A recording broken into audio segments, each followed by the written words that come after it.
Let's see. Okay, I gotta turn down my volume. Hit the thumbs up button. If you're just watching, hit the thumbs up button. Your boy went baldo. It will be blonde again. This is my natural hair color. Lest anyone want to see, this is my natural hair color.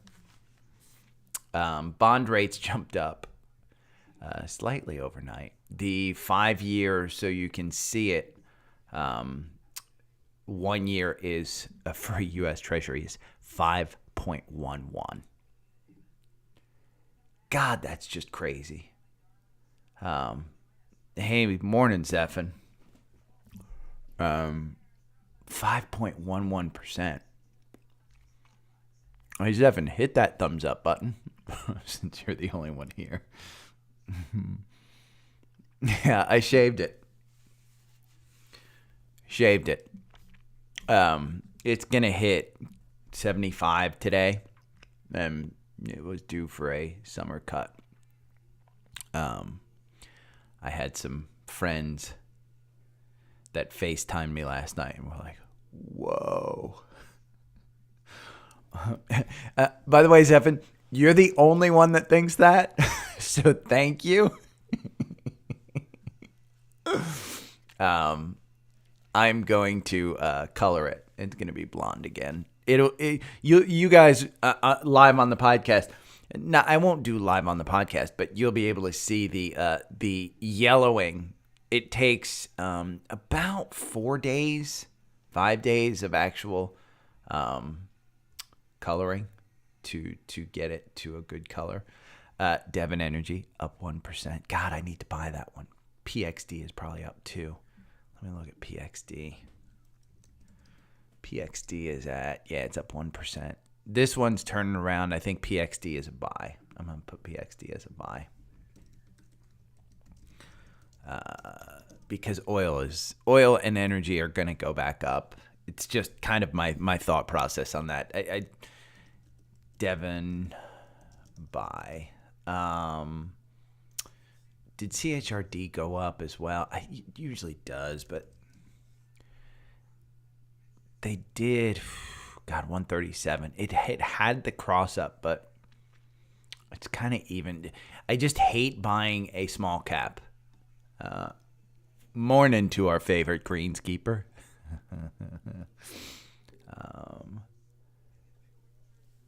Bill, I didn't add your damn stocks either. Hold on. Did I not put them in?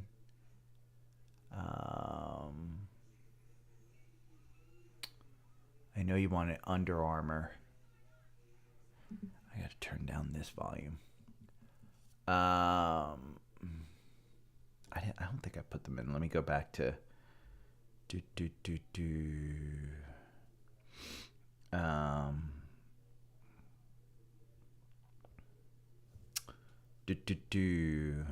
Enphase and Under Armour.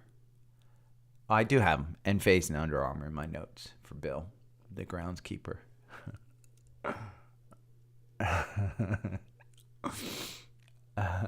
A McDonald's logo. I do. I guess I do. Listen, this, Zephin, you're young. That little patch right there, it was, it didn't go the back this far when I was younger. But I have the Eddie, for all you old school folks, I have the Eddie Munster. I actually shaved a mohawk. And I had a mohawk for half the day. And I went to a grocery shop. And I felt a little self-conscious. So, Tesla is up. We're going to talk about Tesla.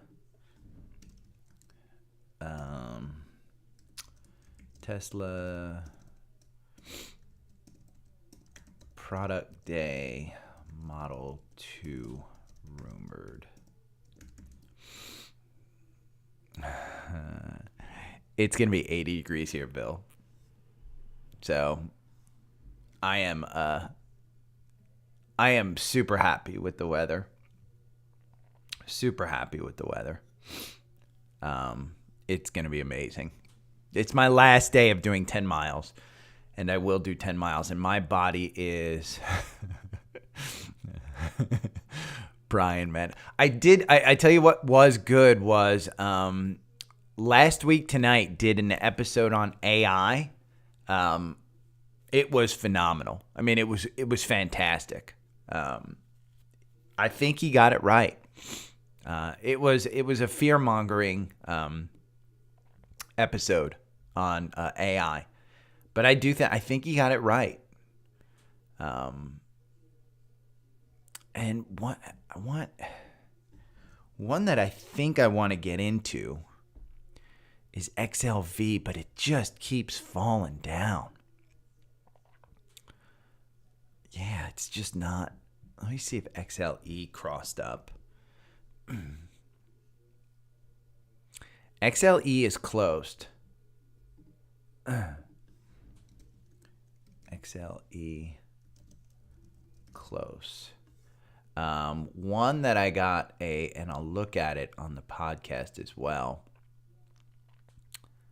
Yeah, it had the death cross. God, if you don't get Coke under 60, man. I mean, I had the death cross. Here's the thing, and you know, we can go back. The death cross happened here in September. In October, it went way down to 55. But honestly, if you bought at 62, who cares? I mean, you buy this for a long-term play. We'll go back because here, let's look at a weekly. I mean, honestly, you're under that 50-day. And every time you're under that 50-day, you tend to go over the 50-day. The only time that the 50-day really came close to the 200-day in recent times was 2021 when, you know, Coke had a bad rap because we opened back up, but they didn't do a lot of sales. And by the way, F you, Brian. Murder, She Wrote. It was a Golden Girls night.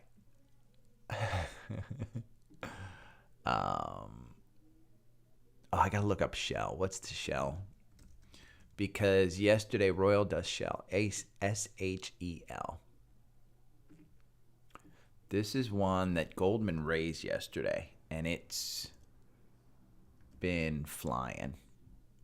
And I think that's the only Royal does Shell over the counter. SHEL is the one, yeah. Goldman raised them up. And for a bad month of February in the energy sector, I think you're setting up for a pretty good one. It's down. I mean, you know, here, I'll look at this too. But the XLE, you can see we're kind of in this trading range, but we're still in that ascending triangle. And you've got the 200-day moving positive. And if we just pull up the strategy tester, I don't think it got you out. Here's the 4-hour. That was, by the way, the XLE weekly. This is the 4-hour. So you go back here. We're in this trading range. And I don't, you know, even though we're under the 200-day and the death cross looks like it's coming, I think you're going to pull back up. I don't think you're seeing 70s on the XLE here. But, yeah. Okay, let's go to do some scans. We're going to look at brokerage holdings. Devon crossed up.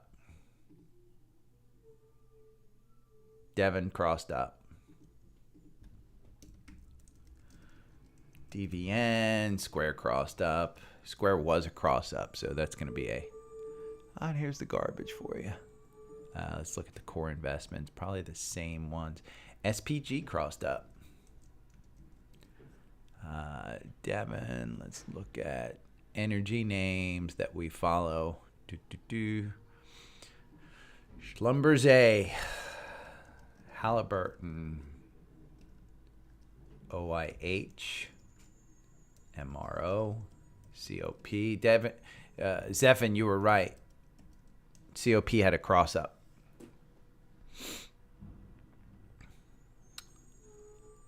That's, see, and Brian, I like HOG. This is the Harley Davidson. I don't like the HOG of the past. I like the HOG of the future, which everybody who has Harley hates. I'm looking forward to the electric Harley Davidson because nothing annoys me more than some little dick energy boy who has to rev his Harley and scare the living daylights out of me with the noise. Or you're sitting, and again, this is old man Gary. Remember, yesterday I yelled at dogs to get off my lawn. Get the F off my lawn. Today, it's loud noises. Stop. Just stop it. It's little dick energy. Yeah, Justin, you missed it. I had I went into SVXY. SVXY had a cross up.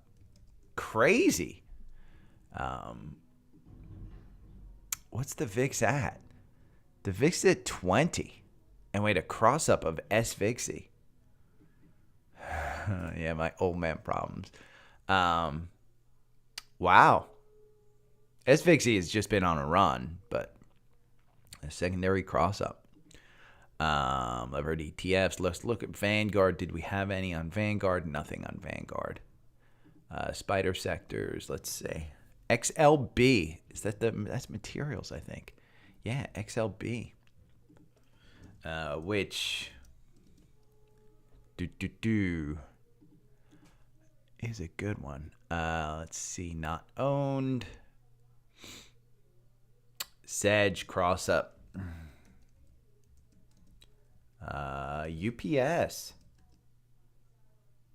Delta. I'm going to put that one in. I'm going to keep JP Morgan out. I'm not. You know what? I'm going to keep JP Morgan in. Let's go to the ARC holdings.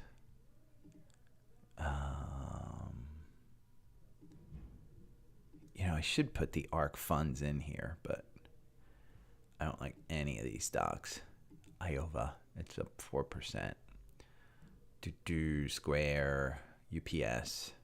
We have UPS on there. Synopsis.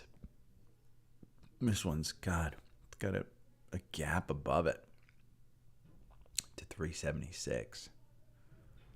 It's run a little too much. Okay, we're not going to bring up any of those. Let's go to the Dow 30. Anything on the Dow 30? Bum, bum, bum. CVX we have. JP Morgan I have. AMZN. AMZN had a cross up? Hold on, how's that? Let's go back to the strategy tester 4 hour. It did. It had a cross up. I mean, this is just a falling knife. You don't have confirmation, but you got a cross up. That's the death cross right there. Huh. I'll bring it up, but the chart doesn't look good. Eunice Yoon is in China with a mask on. Interesting. Let's go back to the scanner. We did the Dow 30. S&P, we're going to go, NASDAQ 100. And then S&P. Booking. Cross up on earnings. That's still too rich for me. Synopsis. Still too rich. By the way, if you're near a TV, the CFO of Zoom is coming on. And she always has a ring light that is turned up to its max to the point where her complete face is washed out. These people have to look at their screens. I mean, I look at my screen every now and then. The lighting looks horrible on me, but it is what it is. Yeah, I'm not a well-lit dude. AMZN. Come on, S&P 100. Scan already. Apple is down. Bank of America at 34. I just can't imagine Bank of America. Cleveland Cliffs is up over 20. Costco is at 487. It's kind of sliding a little bit. Target had earnings. They did well. In fact, let me go to FinViz. I think they beat. Let's see.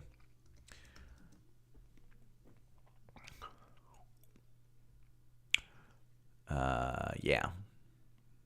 That's essentially what it is. 163. And you're trading at 166.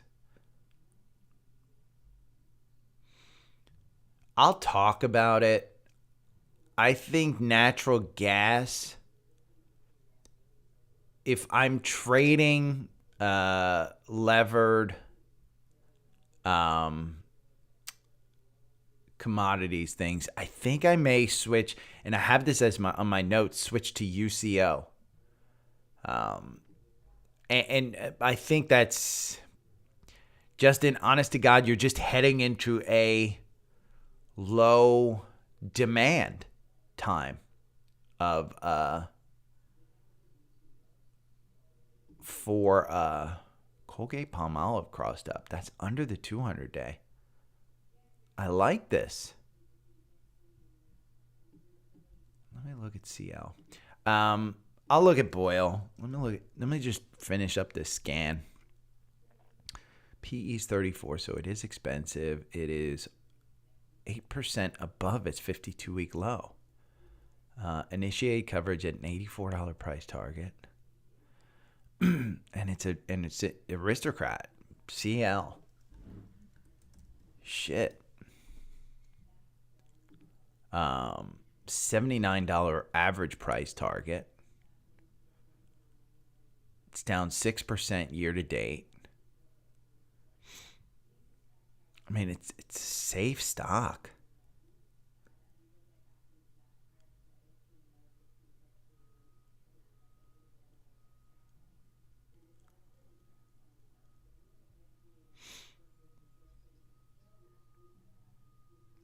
Insider Monkey. I hate these Insider Monkey things.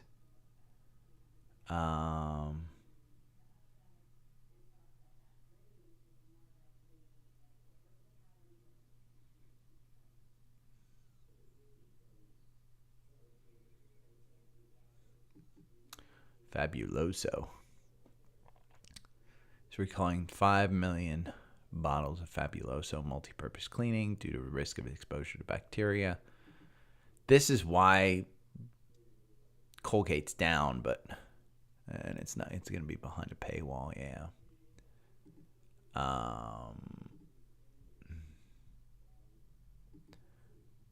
Come on, Safari. See, I think, and I kind of agree that Colgate Palmolive.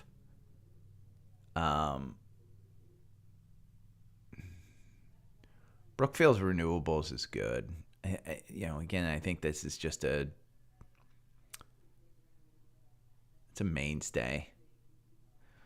Colgate. It's not a big growth name, but with it beaten down so much, that might be a good one. I'm going to add that one in.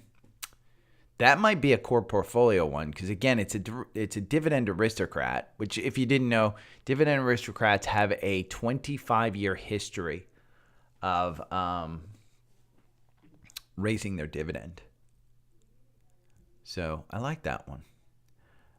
We have Simon Property Group on there. Okay, let's go to the energy sector, see if any of these. Let's see if REI shows up.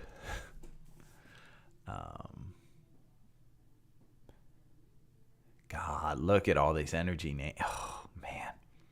There's so many energy names. OII, Devon, P10, Patterson, UTI. This one looks kind of nice.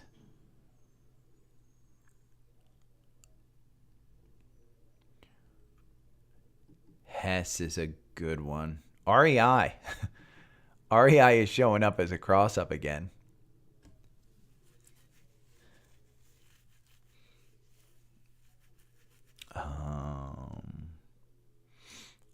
Yeah, let me go back to this.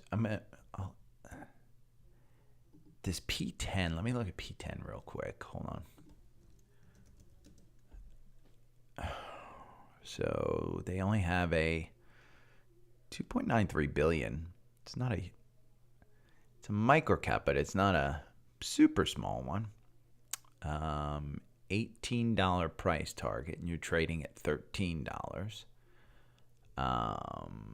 Provides contract drilling services to oil and natural gas operators.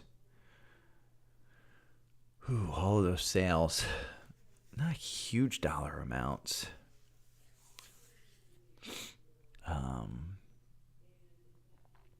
This is the last big dollar amount at 18. The president and CEO sold $3 million. And you have people selling it 13 as well in July. The last sale was 1865 by the president drilling subsidiary.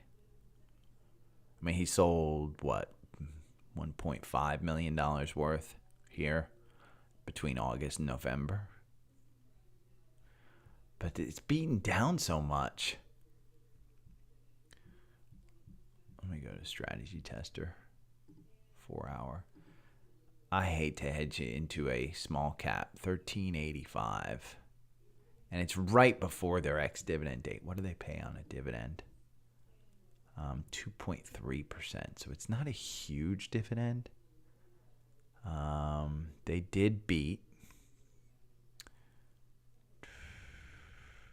Plans to increase rig count drilling contract prices in 2023. Let's see.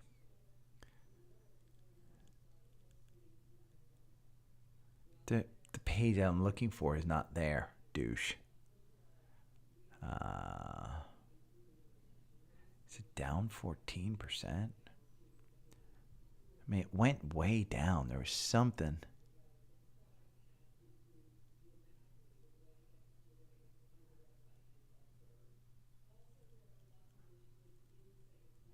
And this is what's funny. So if you go back and read some past articles, as trimming its 2023 U.S. rig count forecast to 750 from 813 on lower natural gas prices, citing mild winter conditions, stronger U.S. production growth. The analyst in coverage also lowered its P10 price target to 24 from 28, just ahead of the company's fourth quarter earnings. Due out tomorrow's close. It's also worth noting the stock recently pulled back to its 200-day moving average, which is a trend line which is historically bullish. Implications. The stock has a strong record of post-earnings reactions too, finishing 6 of the past 8 sessions higher, including a 7.7. Now, look at that, and then look at their earnings. I mean, that's an analyst just nightmare. The guy recommends it up here at 16, and it just drops to 13. I'm going to put it in. What the hell? I was just looking at this one.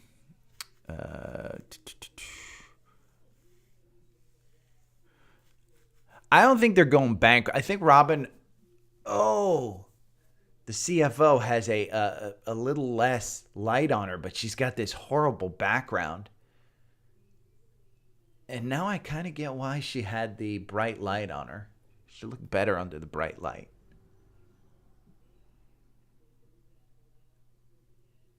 I think it's the background I'm responding to. I don't like the background on her. She had a softer appearance. I think that with the background, she's just got that harsh appearance. That's talking from a photographer standpoint, not a harsh standpoint. So, Brian, here's what I think about Webull. I like Webull. I trade in Webull. I've got $1,000 that's now worth $1,100 for the year. I think it's $1,090 or something. In Webull, I am not going. If I had, $5,000 net worth to my name and $5,000 was my brokerage account, I wouldn't have it in Webull. I would have it in an established, again, I'm a boomer, so I'm probably a little bit safer in these things, but I would have it in an established brokerage account like Fidelity. Simple as that. There is no benefit that Webull or anybody else is providing you over Fidelity. Fidelity just has way more benefits to it than Webull does. And your money's safe. That's the biggest thing. And Justin, to your question about Boyle, it's at 622 right now. Here's the Boyle on the intraday 5-minute. The one that I like is UCO. And this is you can call it the Boyle of oil. Boyle of oil. But this one closed at 26.71. It's at 27.75. It's way up. I think oil might be the new commodity to trade. Right now, this is just completely oversold. The RSI is at 71. The MACD is way up. Even on this 5-minute chart, it's just not worth getting into right now. But there's something going on with oil where it's just spiking. Blended leads, mask, and SIP service is an affordable approach pamper experience with a short time commitment.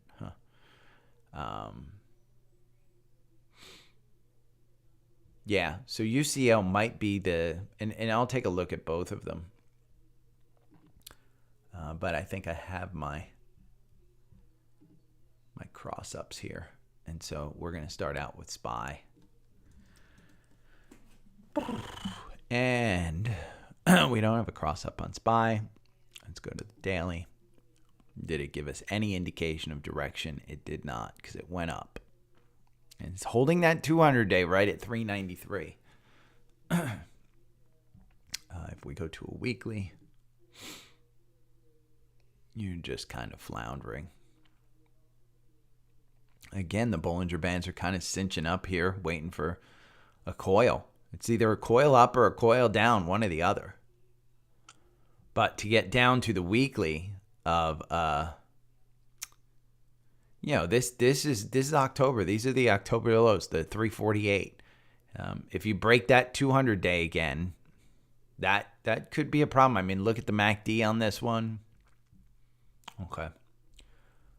I'm going to start the podcast now. Acorn, the one thing I do know about Acorn, though, Brian, I should bring this up before I start the podcast. One thing I do know about Acorn is they are backed by Comcast. I believe they are the main backer, if I'm not mistaken, of Acorn. And so you're not going bankrupt on that one. By the way, before I start the podcast, if you're here, just hit the thumbs up and hit the subscribe button. It doesn't cost you anything. Just hit the subscribe button. But I'm going to start the podcast. We're going to start looking at SPY. We're going to start looking at Tesla. What else do I have in my notes? Energy company that Motley Fool recommended in their subscription package, VTS. We'll take a look at that. They have an ex-dividend date coming up. I'll talk about Cathie Woods. I'll talk about Goldman raising Shell price. And honest, I found an ETF for if you're, Warren Buffett was talking about buybacks. I found an ETF for buybacks yesterday. Fisker announced they're going to deliver a ton of cars. In fact, I need to look up Fisker's. I think it's FSKR. No. FSR, Fisker Inc. FSR. We'll do FSR. Rivian is having their earnings after the bell. Zoom beat crazy. I'll talk about Cathie Wood's. Oxy missed earnings, but there was pretty good things about it. Then we'll go into the energy sector, and we'll talk about Tesla's product day. So that's what's coming up. If you're interested in it, hang out. I'm going to start the podcast now. We'll start talking about it. If you're looking at any charting program, the charting program that you're looking at right now is TrendSpider. I'm a partner of theirs. If you'd like to get access to my algorithm, which you can see the entry and exits, we're just getting out of a 5% gain on SPY. It's a 4-hour algorithm, so you don't have to sit there and look at charts all day and press a button to make your 50%. You can basically automate this and just get alerts, set up alerts where it'll text you on a 4-hour basis. And it has entries and exits. So it's a pretty good program. Down below is a discount code DSP25, saves you 25% off. There's people who pay monthly. There's people who pay yearly. Whatever you would like to do. But I love it. I don't trade without it. But you can use charting program any way that you want. If you sign up for TrendSpider, I give you access to my algorithm. It is proprietary. There's another algorithm that is a 65-minute candle that is typically used for day trading. It is just, if you want to use your own chart program, it is just using the 8-day EMA. You enter when the price goes under the 8-day EMA. You exit when the price, you enter when the price goes over the 8-day EMA. You exit when it goes under the 8-day EMA. And it's a 65-minute candle because in a 1 day of trading, you get 7 candles, 65 minutes. So it's a nice, easy algorithm. Over 7,000 candles this day trading. Went back 5 years. And just on SPY, you make 73%. Now, you do have 661 positions. You can get texts on all your positions, enter and exit. You get alerts, texts, emails if you're a boomer, older. But just buying and holding SPY over 5 years, you've made 46%. So you almost double with this 65-minute algorithm. I'll share it with you if you want it. But that one's free. The 4-hour algorithm I do share only if you sign up for TrendSpider through the link below. So let's get started. Actually, let me look.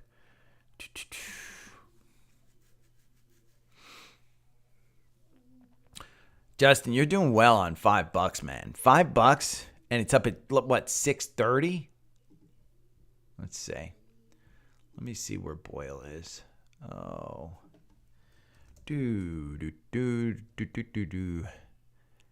626. It closed at 647. Shit, if you want to day trade it, I think it's probably going to hit $6 today. That would be my guess, the way that it's, here, I'll show you. Let me move you over real quick. If you want to get out of it at 620, 630, it's got no upward trajectory right now whatsoever. It's just a falling knife. It absolutely 100% is just a falling knife. We'll pull this back here. See? It's below the 9-day. The 9-day's trending down. The VWAP, it's way under the VWAP. The only good news is you have a green candle here where you opened at 623 and you're trading around the high of that candle at 629. The high is 630.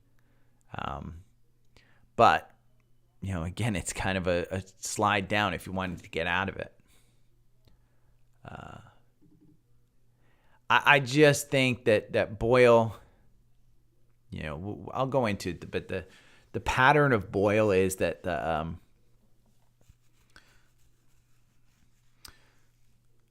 it's here. We'll go to YouTube.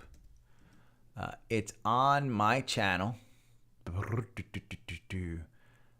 Just go to my channel, your channel, and it's inside here, how to set up TrendSpider to make you a better trader / investor.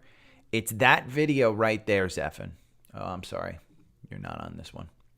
It's this second video right here. And by the way, let me show you what you're going to do for this one, because I kind of figured this one out. Show transcript. Where is the transcript? There we go. And search this video. 65 minute. Let me see.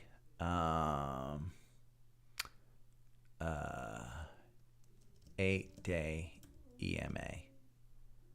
Let's look up EMA. There we go.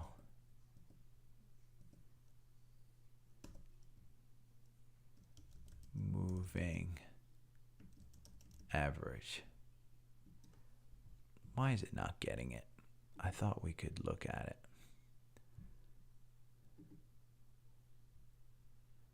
I forget where it's at.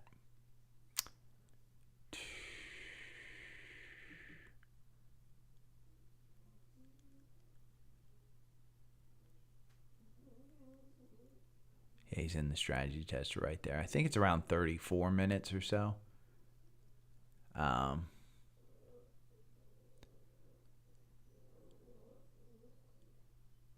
think it's around 34 minutes, but it's that video.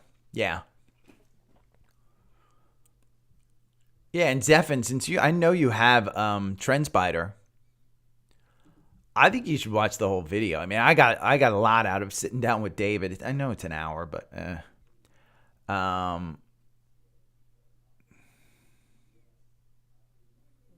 wait, you got $5.11 yesterday, Zephin? Wow. Bonds. They talk about paper bonds that you buy from banks. So here's bonds. So when I look at bonds, here's the bonds. And when I look at bonds, this is Fidelity's look at bonds. And you can see, I just look up U.S. Treasury, 1 year. This is the secondary market. If you were to buy U.S. Treasuries from the U.S. government, you have to go to the U.S. Treasury website, go through that. It's a process. So I've been told just buy secondary bonds. And Brian, that's essentially what I'm looking at. You can buy corporate bonds. I mean, corporate bonds up here, you can get 6% on a corporate bond. You can get 2 year at 7%. You can go, all the way down to junk bond status is what they call about the BABB. You're worried about defaults there, but you can buy those bonds.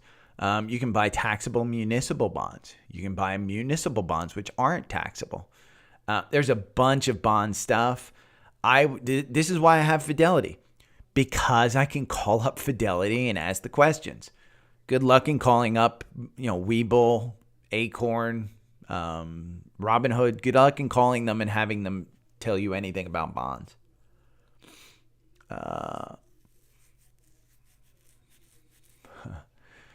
Sorav, I would say, you're looking at a guy who got out of Tesla in December. I did some tax loss harvesting and took a pretty good sizable gain in Tesla in December. Even with the price down where it was, around 119 or so, I have not gotten back in. And I'll go over Tesla as part of the podcast. Do I think it's a good time to get into? Depends on your time frame. If your time frame is 10 years, what do you care if it's at 200 or 150? What do you care? I mean, 10 years from now, if you believe in the company, are you going to remember that you got in at 150 or 200? 2 years from now, are you going to remember that you got in at 150 or 200? I don't know. I mean, if it goes down to 150 and you believe in it and your time frame is 2 years, just dollar cost average in. It's the most traded stock options wise. It replaced SPY and TQQQ. I mean, it replaced all of those. It's the most actively traded stock. So do I think it's a good time? I think you're going to see some hype around it. I'll talk a little bit about it. My biggest thing is if they roll out the actual production version of the Cybertruck, holy hell, you're going to see it pop. If you see a Model 2 announcement, not a Model 3, but a Model 2 announcement, which is a $25,000 car, holy hell, you'll see it pop. It was announced this morning that Germany, their Berlin factory, produced 4,000 Model Ys in the month of February already, which is huge. There's so many things good going for Tesla. Here, do you care? I bring it up all the time, Saurav, and you better be a subscriber, Saurav. You better have hit subscribe for me to do this. Short term, your guess is as good as mine. Honest to God, with Tesla, don't listen to anybody. Your guess is as good as mine for Tesla short term. I've been wrong. But like yesterday, I told everybody, you've got this gap down here at 145 to 155. You've also got this gap up here between 253 and 263. You are dead in the middle. Yeah. The solution is you're above the 200-day. So in my opinion, this magnet is bigger than this magnet. But you're right in the middle. I continue to say there is a daily here. And if we pull back all the way back, there is a gap down here between 81 and 83. You are not above the 200-day on a daily candlestick. So this gap down here between 156 and 146 is a little bit stronger on the daily than on the 4-hour. Again, it depends on your time frame. Here's what I would tell you. If you need this money to pay your rent within the next 6 months, don't invest it in Tesla. That's just ridiculous. If you're just looking to make some money for today, trade a triple levered ETF like Boyle or UCO. Trade some options plays. Tesla is just one of these things that I don't think you want to play with for a short term. And I say that knowing full well it is the number one short-term traded stock. My opinion is I think you don't hide out in these super volatile stocks because the rug pulls are real. And Tesla, whatever they tell you about Tesla, the valuation is crazy. 57 on a PE scale is out of control high. Now, this was 400 at one point in time. So Tesla doesn't trade on fundamentals. It just doesn't. And so you're up 1% in pre-market to 210, which brings you not even to the 200-day. The 50-day is still kind of moving positive. It's got confirmation above the 9-day. So again, I think you would be okay. But if it pulls down to that 150 and you need the money for rent and stuff like that, that would make me feel bad that I guided you into that. I don't think there's a bad time for a long-term investor to invest in Tesla. Personally, I have not gotten back in. I was waiting for this gap between 82 and 83 when it was down here in January. I said, okay, I'm going to get out in December. I got out in December before this falling knife. I took some profits. And then all of a sudden in January, who would have guessed? But what did Elon do? He basically cut the price. So, and I'll talk about it more when we talk about Tesla. And I kind of freewheel with this thing, but that would be my guess. But yeah, if you guys are here, hit the thumbs up and subscribe. I'm going to do the podcast now. Good morning. It's Tuesday, February 28th, the last day of February. It is the last day. Your boy is going to be walking 10 miles a day. So I'm looking forward to ending 2 to 3 hours of my day of walking and doing running 10 miles. If you're not on YouTube and you haven't seen it, I shaved my head. So if you want to see that, go over to YouTube. Hit the subscribe button. It is just a enticement for you. The many podcast listeners who have not subscribed to my YouTube channel, just hit the subscribe button. That's all I'm asking. Go and look at the video. Again, it's February 28th. Look at the video. So not a bad thing. Where are we on SPY? The algorithm still has you out. Doesn't have you back in. The MACD's looking like it's crossing up a little bit. In pre-market, we are up 0.1%. So you're still under 4,000. You're at 398 on SPY. The direction yesterday didn't give us any indication, although the afternoon was lower. The morning candle went between, it opened up at 399. The high went all the way to 401. In the afternoon, we opened up at 398. The high only went to 399. So you haven't had huge trading ranges. You're talking about a 0.27% during both periods. You just don't have a lot of conviction about which direction the market's going. Just a couple of things. Kathy Woods was on CNBC yesterday. She's an economist. So her core foundation is she's like an economist. Whatever you think of her investment strategy, she's got a strategy. She's got a reason for that strategy, and it is a sound strategy. It's a long-term strategy. It is, hey, we're going to invest in these names that don't make money, but we're going to do it for the long term. She has been a winner. She publishes her stuff. There's been a lot of market manipulation around publicly trading the stocks that she says she buys and sells. So some of her dynamics are a little bit tougher than the normal, but she said it's time to buy. She's been on the wrong side of everything all last year. But again, she's an economist. And when you look at RK, I think the algorithm has us out. We just got out with a little loss, but you're coming off a 29% win in the month of January. You basically bought in December 30th at $30. You got out around 40 bucks. Went all the way up here to about 45, 46. The algorithm plays in this middle ground, doesn't time the bottom, doesn't time the top. Got you out, got you right back in at 43. I've said, hey, under 40, I don't think it's a bad buy here. 38. If we're trending towards another bounce up, then that's good. The golden cross happened on February 7th when it hit the highs around 43, 44. And we've been in a slide ever since. I wouldn't buy it until the algorithm actually tells me to buy it, but you do have a little bit of a button hook. You're under 40.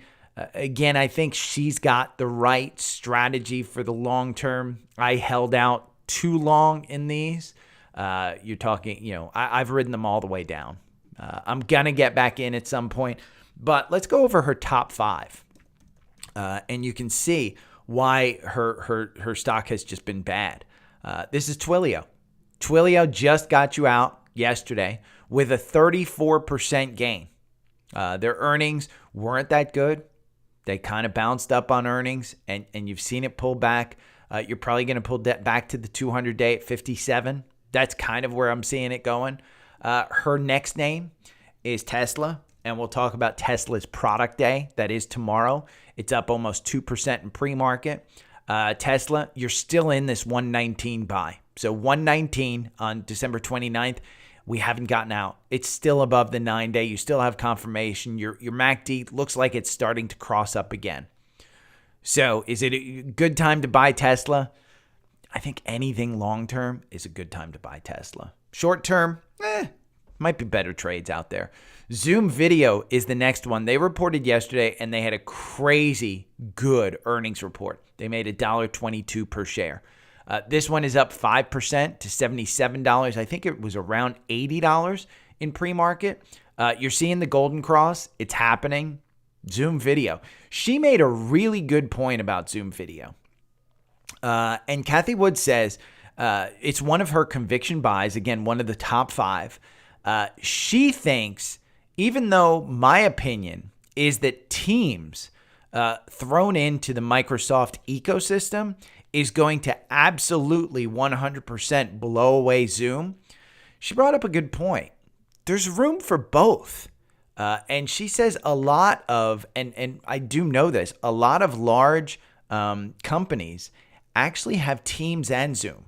They allow their teams to use one or the other because sometimes one doesn't work. And she's like, hey, you don't want to pin a vital video conference on just one platform. So you might need to.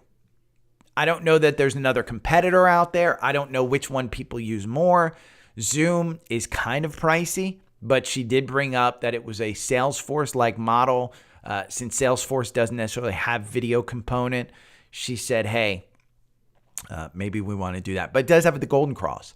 Her next conviction buy, Coinbase, which is interesting. This one, it was announced this morning, Visa and MasterCard will put their crypto plans on hold until the market is a little more stable. Coinbase is up 1%. Crypto has kind of crashed. You know, you hit 87 over here. It's crashed down to 58. This is probably one that you could get into when the algorithm tells you. Again, this one, the algorithm got you out with a 57% gain in January. So, boy, I got to sneeze. But, February 3rd, since February 3rd, we've been sliding down. The actual Golden Cross happened on February 8th, and the MACD's just been sliding down. I would not buy it right now, but it is one of her plays. One that I have in our core portfolio that is down in pre-market is Roblox. And she brought up some really good points on Roblox. This is where creators in the metaverse are making money. Facebook is now focusing on AI. They have kind of gotten out of the metaverse. Roblox is actually making it work. So, kind of interesting. I was doing a little bit of research yesterday on buybacks. And buybacks is an interesting one because if you read anything about the news yesterday, Warren Buffett basically called out the administration and said buybacks are not a problem. Anybody who says that buybacks are a problem is financially illiterate. It's true to a certain extent. Every debate that I saw on it, every debate that I read on it was completely right. It's political saber-tooth rattling. It is basically just, hey, we're going to rattle the saber because a lot of people think this, but they're not actually going to do anything about it. Buybacks don't do anything. If you want a buyback, if you think that buybacks are really, really good and oh my God, it is the next, the greatest thing ever, there is an ETF, PKW, Peak Killer Whale. PKW. It's an ETF for buybacks. Go and buy that one. So if you think that buybacks are the problem, this should be your number one investment. I particularly don't think that buybacks are a problem. I think buybacks are a form of financial engineering. I think anybody that you look at over the history, in doing my research, it looked like it was a pretty good tool. I know that I have friends who are CEOs and CFOs, and they like it. But PKW is the one that I found. I was looking at Motley Fool. My father has a subscription to Motley Fool, and there was an energy stock that was in the last 30 days. I looked at, and if you're looking at the screen, this is Motley Fool's in the last month. These are the ones that they've recommended. I will look at Under Armour because our favorite groundskeeper, Bill Murray, wanted me to look at Under Armour, but that's in this list too. One that I found is VTS, Vitesse Energy. I was doing a little bit of research on it. It's got a PE of 4. Its dividend is 11.12%. And they are basically announcing a dividend, and I think I put it in here, 50-cent dividend. Ex-dividend date is March 15th. So you've got time to get a $17 stock with a 50-cent dividend on March 15th. It's a new energy stock. It doesn't have a 200-day. It's only got this 50-day. It's got the 9-day and the 21. It's above the 9-day, so it does have confirmation. It does not have enough candles for me to run my algorithm on it, so it doesn't have a good entry point for me. But my understanding from Motley Fool and looking at it, I think 1750, anywhere between 17 and 1750 would be a good starting point for you to get into right now. I like it. I looked at it. I don't know much about it, but that 50-cent dividend kind of does pique my interest. So Goldman yesterday raised their guidance on Shell, SHEL. And we'll go in and look at Shell, SHEL. This is one with a PE of 5. Again, it's an energy name with a dividend of 4.17. You can see the upgrade from Goldman, $85 price target. It's trading at 61. As far as the algorithm goes, you're out with a 1% gain here in the month of February, which is crazy for any energy name. You've passed your ex-dividend date. You're up 0.62. You're at about 61. I'd like to see, if you're going to buy this one, I'd like to see you buy it under 60. And I think you might have a chance to buy it under 60. But Shell is one that was raised by Goldman. They say after a bad month of February, they think energy is good going forward. That's their take on it. We'll have more energy names in a little bit. But let's go over the two that Bill wanted me to look at, our favorite groundskeeper, Bill Murray. Enphase. Enphase is solar.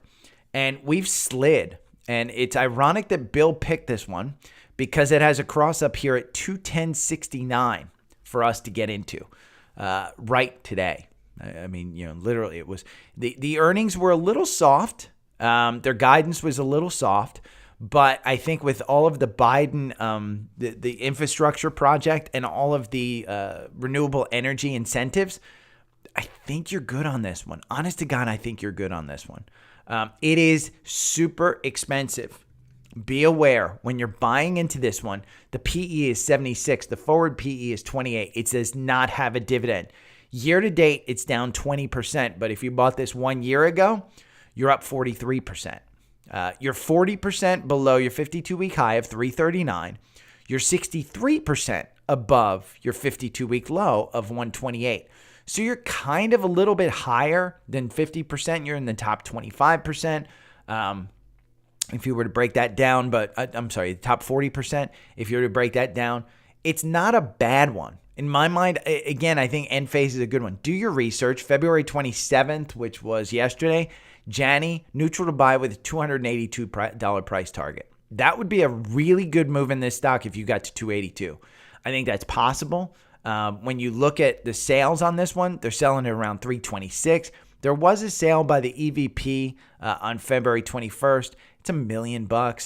I mean, look at the essentially most people who were selling this, they're selling it big money around 300.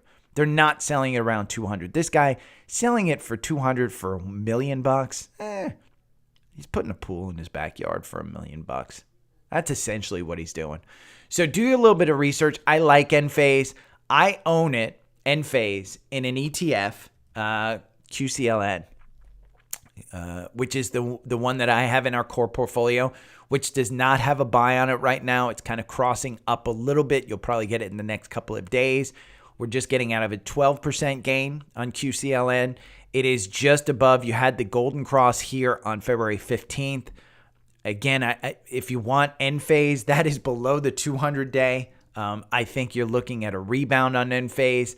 I think it's a good opportunity to get in there. You might have more of a slide, but in my mind, it's a good long-term bet. And it's on the solar energy. So again, I think it's a good one.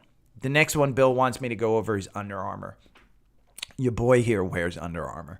I have been a super Under Armour fan. I go to the Under Armour outlets. I have the Under Armour app. I buy their clothes. I don't buy clothes often. In fact, the other day I was walking past Walmart. I liked the color of a shirt that was $6, so I wound up getting it. It's a T-shirt.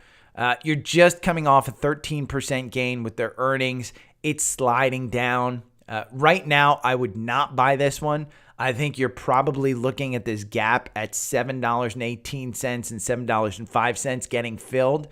I think with the inflation still in the market, with the Fed wanting to kill the market, with the consumer needing to be knocked down. Let's just get it straight.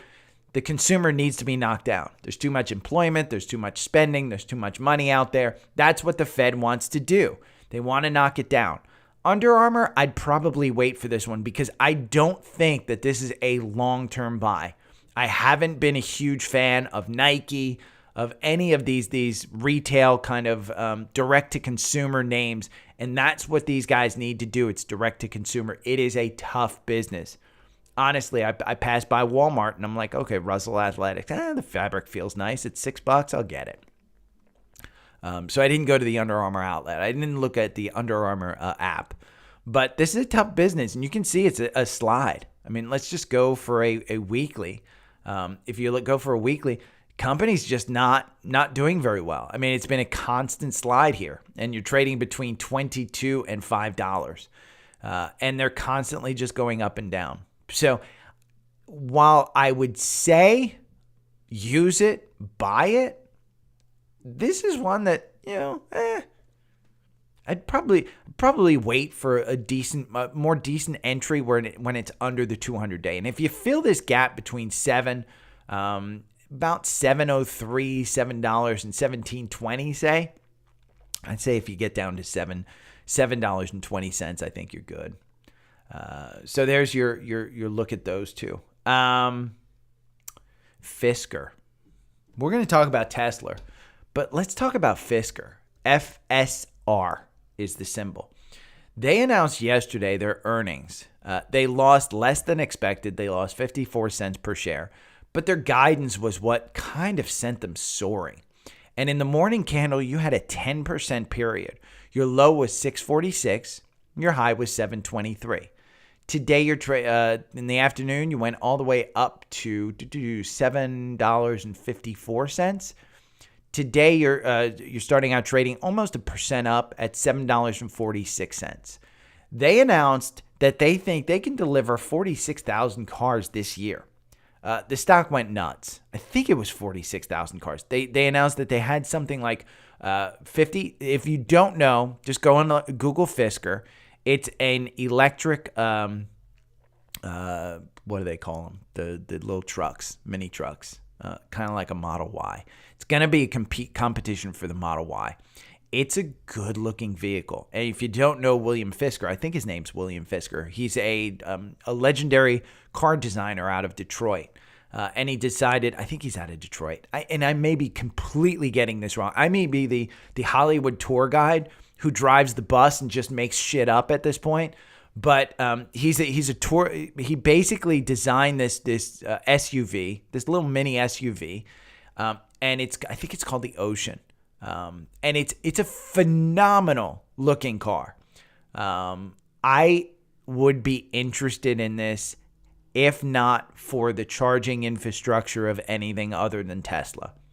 I'm a Tesla owner, but this one comes as close as I can say to tempting me to get like a little mini SUV versus the Model Y. They are not a manufacturer, and here's the main difference. These guys are pulling the Apple route, which is where they basically design this and then subcontract out the manufacturing of the vehicle. So they're not capital intensive. The biggest issue with these guys is going to be making money. And they are not making money. And they think they can become profitable next year, which would be enormous. Enormous. So take a look at this one. Understand that this one's risky. It is still absolutely risky. FSR. Let's just look at some of the fundamentals. They're not making money. Their price to sales, $32,000. So for every sale, you're spending $32,000 so far because they haven't had sales. So let's be honest. It's up 1.79% just year to date. That's with yesterday's bounce. For 1 year, you're down 37%. You are right in the middle of your 52-week range. 52-week low, $5.59, 52-week high at $14. It will take a while to get back to that $14. Your most recent price target is Barclays at $6. And today, Needham said, hey, hold on to this one. They're not saying buy it. It's super, super risky. If you want to go in and look at this, these guys, Henrik Fisker, that's his name, Henrik Fisker, not William Fisker. Henrik Fisker. He just bought 33,000 shares at $250,000. I mean, at $7.42. You'd get in better than he did just by waiting a couple of days. But he kind of puts his money where his mouth is. $250,000 is nothing to this guy. But he's actually, he's headquartered in Manhattan Beach. And if you haven't been to Manhattan Beach, it's just a phenomenal place. But what brought up Fisker was Rivian reports after the bell today. Rivian is the maker of the, I don't know if it's the leading electric pickup truck or if the Ford F1 Lightning is leading it. But Rivian is pretty substantial in the electric world. I sat in my first Rivian this weekend. It is a phenomenal truck. I will tell you, I was super, super impressed. It is super expensive. They have a deal. If you want to just go and look at the Amazon van that they have, it's all over YouTube. Just go and look at it.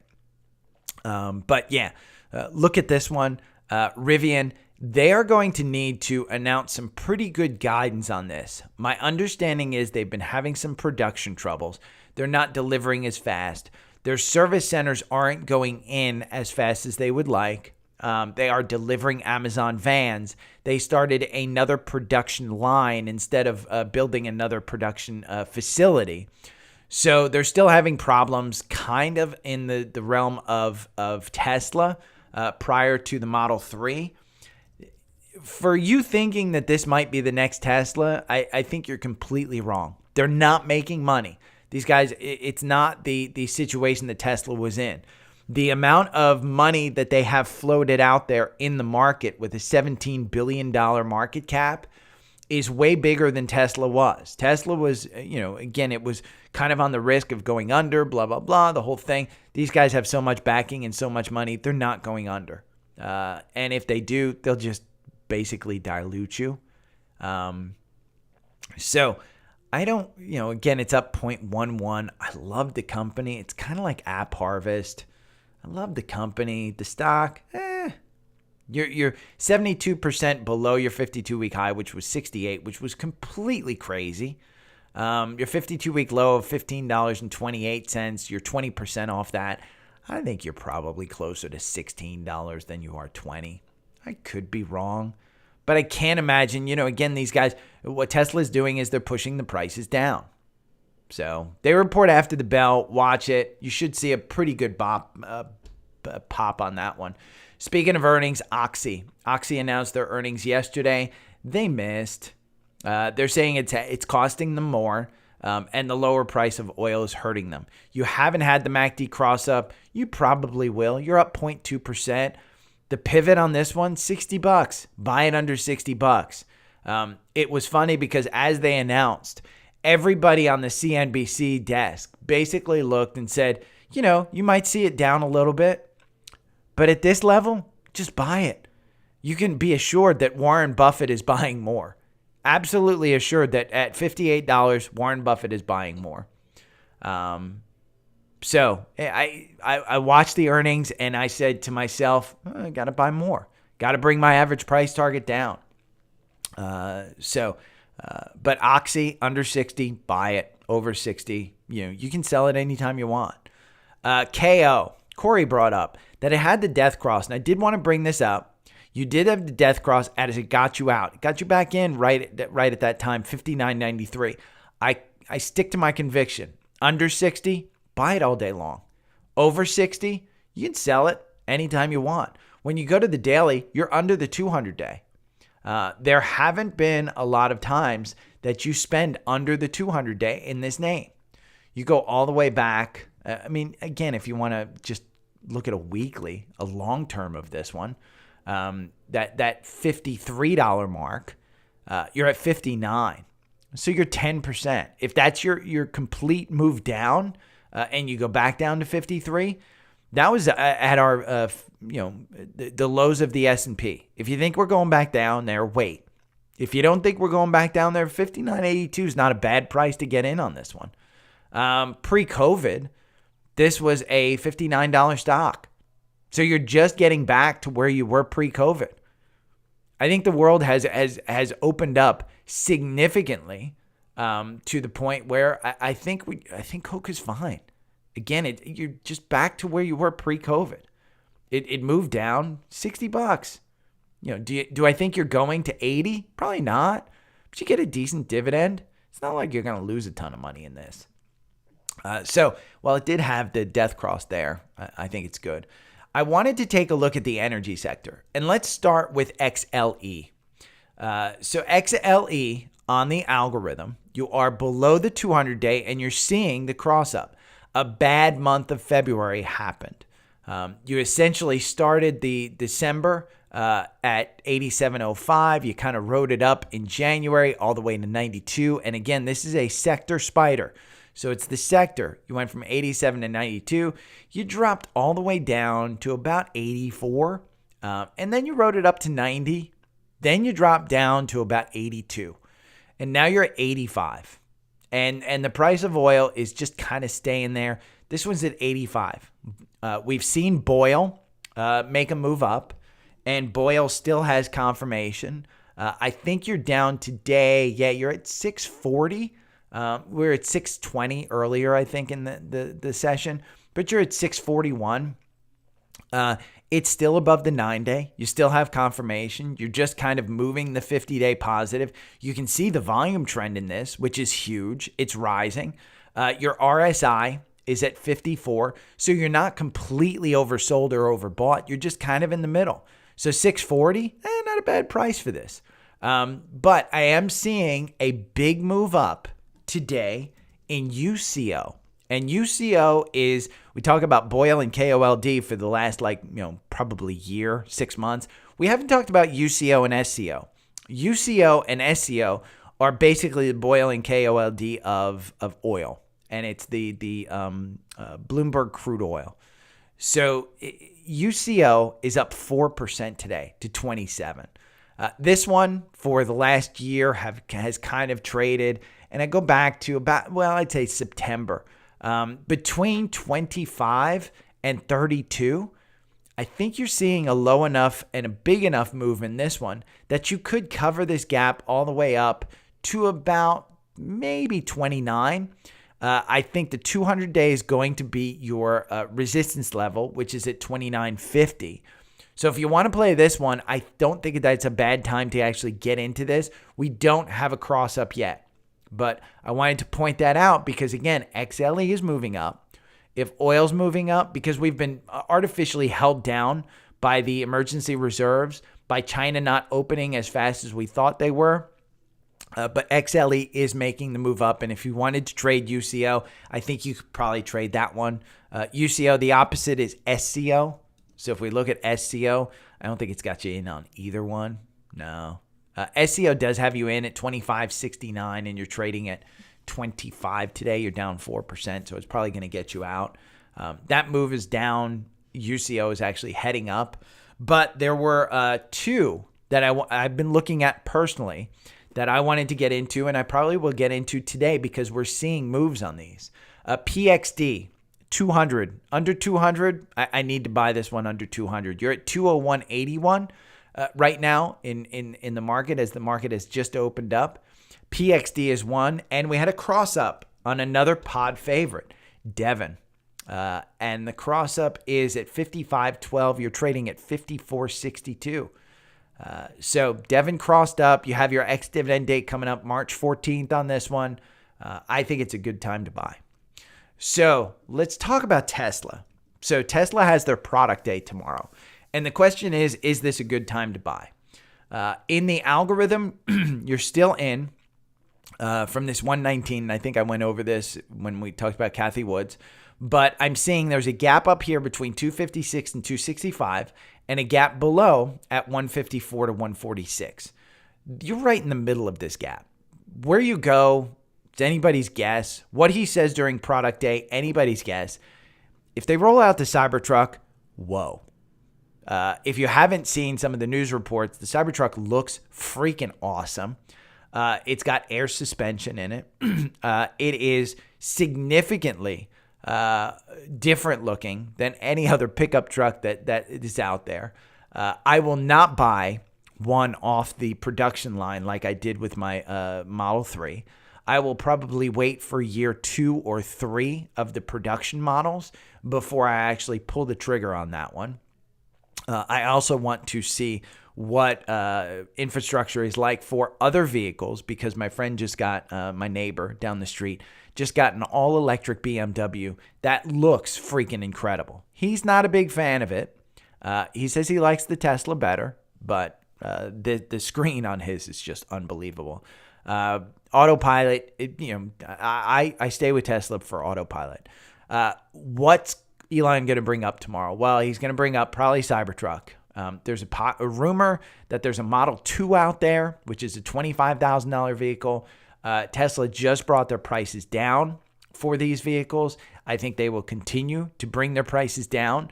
What Kathy Woods brought up yesterday is Elon brought the prices down, but the margins remain the same. And what you're seeing in Tesla in particular is they're creating a vehicle that they can continue to bring the cost down for and pass those cost reductions onto the consumer while keeping their huge margins. I think the margins for Ford and stuff like that are around 8 or 9%. I think Tesla is up near 26%, somewhere in that neighborhood. So Tesla's doing it better for cheaper. If they get a bigger buy-in on their software package, again, they get better because the margins on the software packages is like, I think it's like 95%, 96% that they realize on that.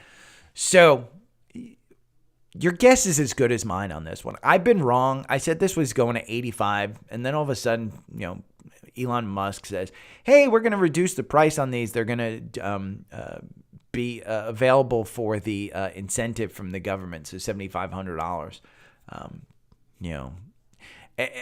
My guess is that anything under 200 at this point, if you get it under 200 today, kudos. 5 years from now, I don't think you'll realize if it does go to fill this gap down here at 145 to 152, start adding to it. If your time frame is 5 years, don't blow your entire nut on tomorrow's product day. If you're going to use this money to pay your rent in the next 6 months, don't blow your nut on it. Don't bet on that. Go on Boyle, go on UCO. I mean, they're triple levered. They're going to move a little bit more. But that's my thoughts on that. So let's talk about some scans. We went over Devon. Devon had a cross up. I think it was 55. Let's see. 55, 12. You're trading at 54. Under 60, just buy it. It'll go up to 60 as oil starts moving up. We had a cross up on Square or Block, whatever you want to call it. 77.29 yesterday. We went over that one. A new one, Simon Property Group, which is in our core portfolio because of the dividend, provides a nice 5-6% dividend. 122.51. They operate malls. Their ex-dividend date is coming up March 9th. So you're above your 200-day. I think even if you dip down to the 200-day at 116, I think the consumer's still pretty strong. You've put in this kind of platform here between 160 and 120. In pre-market, it's at 122.90, so you're up 0.32%. Some favorites in the energy sector, Schlumberger. I hope I'm saying that one right. You have a buy-in here at 54.40. Your last buy at 54.06, you wound up losing 1%. You could have sold it out for a gain. You're just coming off your 7%. You're just kind of touching the 200-day. If we go to a daily and we look at a daily, you're just over the 200-day. I mean, it's had a pretty good ride here. The 200-day is at 45. I can't imagine you're coming down to 45. These guys provide software to the energy sector. The same kind of competitor to them is Halliburton. They're a bit more of a hardware provider. 37.27, you're bouncing off the 200-day. So you're providing support for the 200-day. You're seeing that button hook. Your 50-day is coming down. The danger is, does the 50-day actually continue down and cross down, and you wind up crossing down under this? They're expensive. I mean, both Halliburton and Schlumberger. Halliburton's PE is 21.50. The forward PE is 10.12. You do have a 1% dividend. Schlumberger, SLB, their PE is 22. So it's about the same, 1.8% dividend. Both of these are pretty high up there on a 1-year chart. OIH, which is the VanEck Oil Services ETF. This one was an ascending triangle that you actually broke down, hit the 200-day right at about 299, and you have a buy-in here at 314. You're at 318 in pre-market, but OIH is one. Marathon Oil, MRO, has a cross up here, 25.83. You're trading under the 200-day. You got a gap up here to 26. The 200 days at 28. If you get in here at about 20, I'd say anything under 26, 25.83 is the buy. If you get in here under 20, I'd say anything under 26, you could probably ride it to the 200-day if we are moving up on the energy sector. MRO. That is a Leon Cooperman favorite, by the way. Zephin called this one. COP had a cross up. 105.60. Interesting one from yesterday. Kind of under the 200-day. Same as Marathon Oil. You're kind of seeing it pop a little bit. It is up 1.2%. 107. 105.60 was the buy-in. CVX, which is Chevron Corporation. I know I say, hey, around 160, anything under 160 by this one. It got to 162. You could have bought it for under 160, 159.15 on February 24th. This one has a pretty good dividend. It's a little bit up there, but it's oil. I mean, again, it's energy. These guys are just going to print money for a while. One of our levered ETFs, which tracks the VIX, SVIXY, which is the short VIX, which means that the VIX is actually going to go down. With the VIX going up, you use UVIXY. SVIXY just had a cross up. 63.69. You're coming off a 27% gain on this SVIXY. So 63.69, you're trading at 64.03 in pre-market. The VIX right now, just so you know, the VIX right now is at 21.14. It is up 1% today. So this one is up 0.47. It doesn't track it. SVIXY and UVIXY doesn't track it really great. One of our sector spiders, XLB, which is the material sector, had a cross up. This goes well for energy as well. Energy is not necessarily in here, but the materials for energy. We talked about Cleveland Cliffs. Under 20 by Cleveland Cliffs, it's at 21 right now, $20.74. But XLB, this is one of them that has Cleveland Cliffs in there. I think Cleveland Cliffs actually is a buy even here at 121. I think you could easily hit 23 or 24 as we move up. But the materials sector is XLB that had a cross up at 81.74. A personal favorite that I like to trade under 300 is SEDG, SEDG, Solar Edge Technologies. Had a cross up here at 313. I don't know that I'd necessarily buy it, but this one has regularly gone significantly higher. When we look at a weekly, I believe this is a winner. You're talking about a stock that sometimes goes towards 400 and at 315. I mean, that just so you know, it doesn't look like a big range, but that's a big range. You're talking about here at its highs at 389. Let's look at some of the fundamentals. This one is super expensive as well, as long as with Enphase. The PE is 189, which is just freaking crazy. You are 16% off your 52-week high of 375. You are 64% above your 52-week low of 190. This one doesn't have a dividend, so you're basically relying just on the growth. Year to date, it's up 10%. For 1 year, you're up 15%. I trade this one. Personally, I'd say under 200, but it did have that cross up. UPS had a cross up. I'm not a super fan of this one, but it is a Dow component. It is a pretty good stock. I think it may go back to 200s. It's got some issues. You're past your earnings. You're past your ex-dividend date. There's no real catalyst for it, but it says 182.26, kind of right where you're trading. Delta Airlines. This one has had a pullback from the 40s. You're trading. It had a cross up here at 37.84. You're coming off a 16% gain in this one. So you had this buy here at January 3rd, kind of ran up 37. I think it's got 40 in it. If you want to know the truth, if you want to play the bounce, the 50-day is moving down, so you do have some danger. If the economy is moving down on this one, these guys are just, the planes are full. Delta Airlines, my neighbors aren't even at home anymore because they're flying so much. And they work for Delta. It's not like they're paying for it. JP Morgan had a cross up, 142.89. My mind, just a little too expensive. By Bank of America, by some other. This is running up against 52-week highs. Let's see. I believe it is 52-week highs. JP Morgan's 52-week high is 145. You're 2% off. Why would you buy it at a high? Buy another financial that's a little bit more beaten down. AMZN, which is a NASDAQ 100, 234.49. It is under the 9-day. I don't know that you necessarily want to buy this one. The last three trades have been losers. It's on a downward slide. You are under the 200-day. You had the death cross here on February 6th. I'd probably wait for it to cross above the 9-day just to wait for confirmation, but it did come up. CL, which is Colgate-Palmolive. I was doing some research into this one.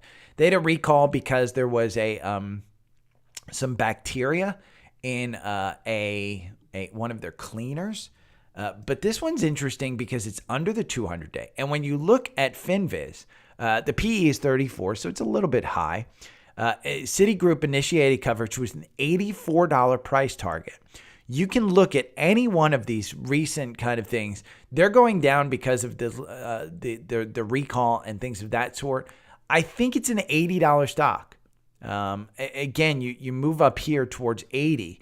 There's a gap here between 81 and 89. You don't have too many gaps below it. You do have this back in October. We went down to 69 when the Dow and everything. This was the S&P low in October. So I think you could probably buy in here at 73. It's at 73.06. It's down 1% again. It's got bad news in the stock. Their earnings they just went through their earnings. That was on January 26th. Their ex-dividend date has already passed. They're under their 200-day. When you look at a long-term on this one, we'll look at a weekly. This is just one of those stocks. It's kind of like a Coke. You can just buy it, but it's under 200-day. And it doesn't spend a lot of time under the 200-day. This is a weekly going back to January 17th. Now, during COVID, you went all the way down to 62, 58, 62. So that was during COVID. During these highs, you were at 86. Do you need to move that much? Again, 73. I'd probably wait till it got to 80. Add a little bit. This is one of those Coke things. If you brush your teeth with Colgate, just buy freaking Colgate. One of the energy sectors, one that came up that I thought was interesting is PTEN. I did a little bit of research into this, not a lot, but its PE is not crazy. They basically do oil and gas. They contract out for drilling. The PE is 19, which is a little bit high for the energy sector. It's got a 2.3% dividend. January 9th, benchmark company said hold. Citigroup on January 17th downgraded it to a neutral with an $18 price target. And you're seeing a little bit of bounce up here. $13.85 is the buy. It's at $13.95 right now. You're kind of seeing that button hook. You did have the death cross of the 50-day going under the 200-day on February 16th. So this is kind of, if you've listened for a while, this is kind of like REI. I might be hoping for this one to go up. Personally, I'm putting my money into Devon and PXT because I'm a boomer and I want to play it a little safe. So if you made it this far, if you're on YouTube, hit the thumbs up button. Make sure you're a subscriber. I'm here every morning doing this kind of stuff. If you have any questions, hit me up on the socials. Join our free Facebook group. The link tree is down below in any description. You can just hit the Facebook logo that's under the picture. Ask me to look at any stock that you want. I'll be on there. Again, if you want to see the new haircut, go over to YouTube. Just look at the YouTube video and you'll see your boy with a shaved head. It's going to slowly color, so you'll be able to watch the oranging of my hair. I'm going to do it white again. But every day it's kind of like, it takes about a week to get it whitened up. Disney is almost under 100, by the way, just so you know. Boeing is almost under 200. Bank of America is under 35. So I'm just looking at some of our core portfolio. Devon is under 55. Google is almost under 90. Goldman Sachs down about 2%. Meta is up 2% because they just mentioned AI. Merck is at 108. That's the weekly stock pick. Occidental is above 60. So hopefully you got it under 60. Let's see. Qualcomm at 123. We haven't had a cross up on that one. Roblox is a $40 stock at some point. It's trading at 36. Shopify, if it gets under 40, probably buying that one. Target, told you to buy Target. It's up 3%, 172, even with bad guidance. Tesla's down at 206. I think if it gets under 200. Taiwan Semiconductor, I like $85 for that one. Uber, anything under $30 for that one. United Health is down. That's down under 480. Your boy here holds it at 485. I just buy and hold. Walmart, kind of even at 141. I think anything under 140 is probably a buy, but the Waltons have sold $750 million worth of it within the last month. So wait for that one to kind of shake out a little bit. And Exxon at 110. So let me know if you have any questions. And rate me. RATE, rate me. Hit the 5 stars. I haven't seen a lot of ratings. Thank you to everyone who signed up for Visible. I got a ton of signups for Visible. $30 a month. They're a sponsor of the podcast. There's a link down below for your cell phone service. It's the same thing as Verizon coverage that you're probably paying $70, $80, $90 a month for. If you're single. If you're on a phone plan, maybe the rate's a little bit more reasonable. But down below, there's a link. You can just sign up. You get, I think it's 20. I get $20. You get $20 off your first month. I think that's what it is. But I pay, $30 a month is what I pay. So thank you to everyone who signed up for Visible. If you have any questions, hit me up. Thanks, guys. See ya.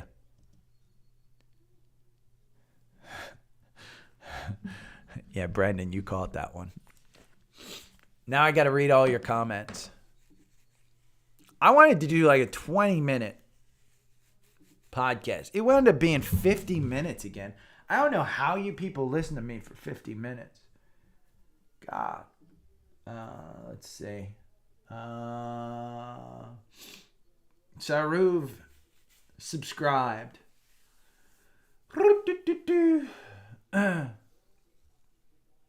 Coinbase, yeah. I mean, the problem that you have with Coinbase is I think Coinbase you trade. I don't think you own Coinbase.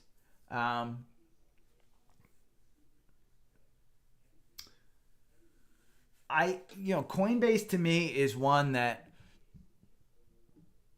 when I'm looking at it, you don't even have a 200-day. That 50-day, which is at 72, 73, right now that's the biggest resistance level for it.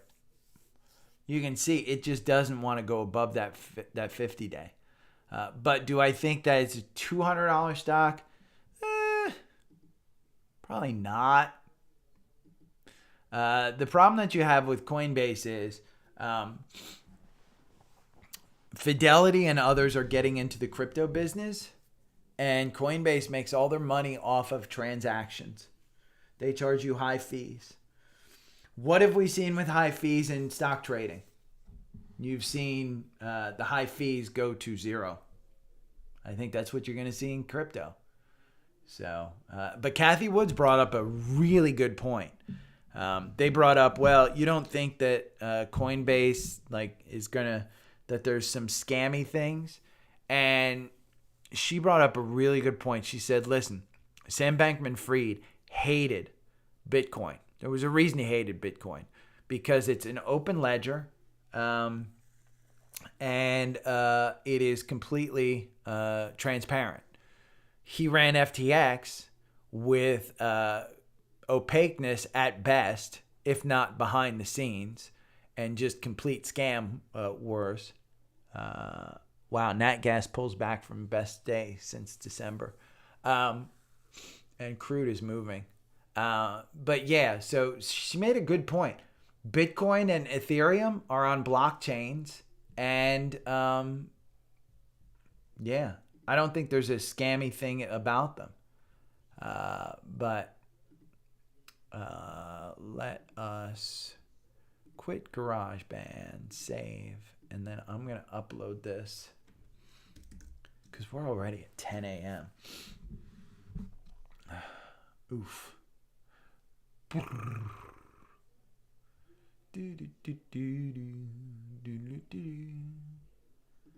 New episode, create episode, browse, podcast 228. We're going to insert a transition.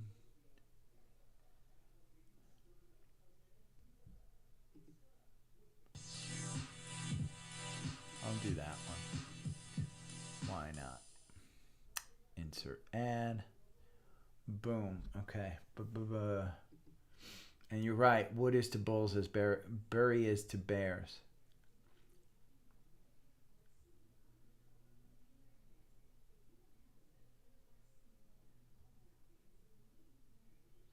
So, Ruv, I think you're right about Coinbase. The problem is, again, I kind of go back to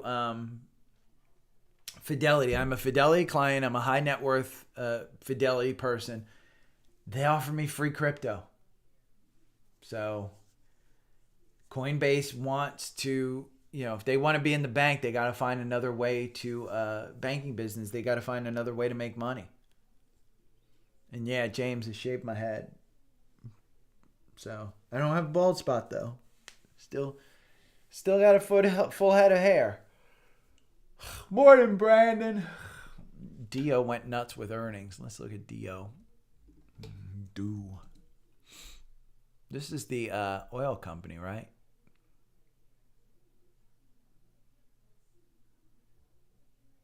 They went nuts?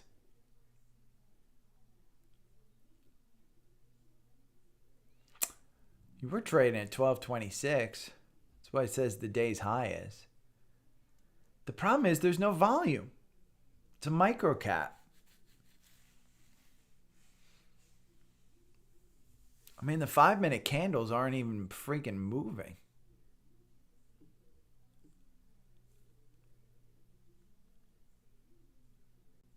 It just doesn't trade enough for me. I mean, in a 5-minute candle, you're trading 21,000 shares. So, but Henrique.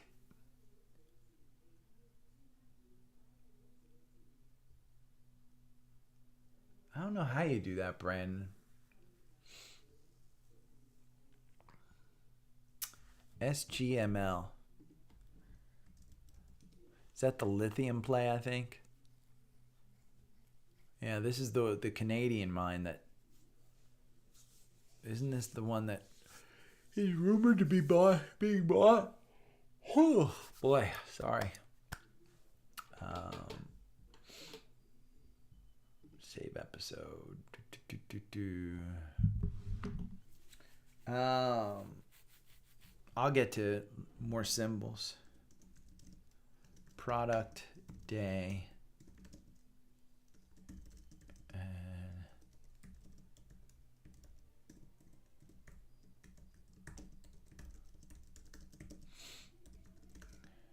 update to 28/23.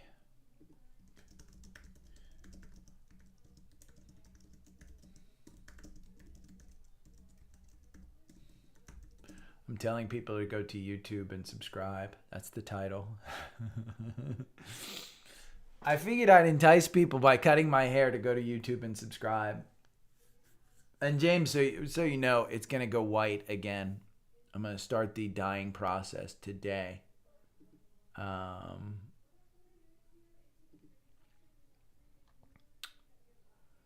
Do notes. And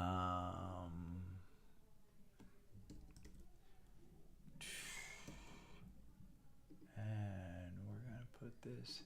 I like that VTS, by the way, that Motley Fool found.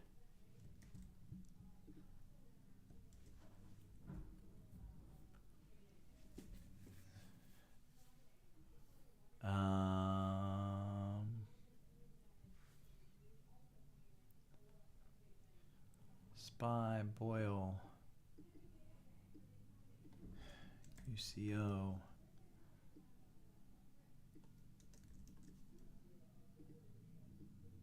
Oxy, Devon, PXD, Square, SLB,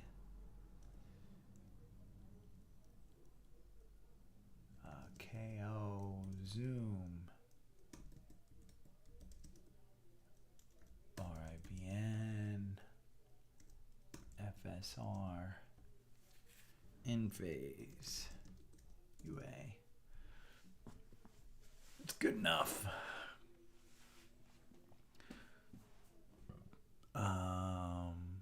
Boom. Okay, we're gonna do Twitter, and I'm just gonna put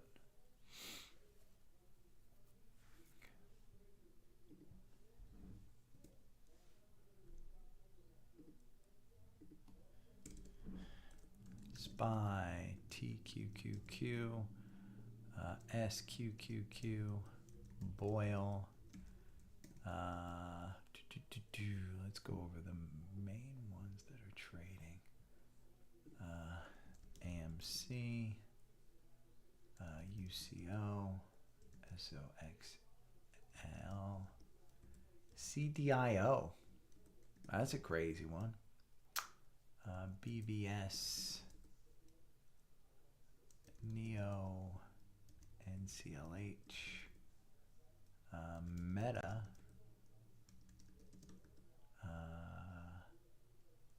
AMD, Zoom,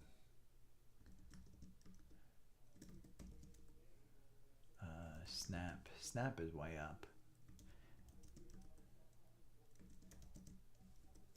F. There we go. I'm just going to tweet that out. Let's see.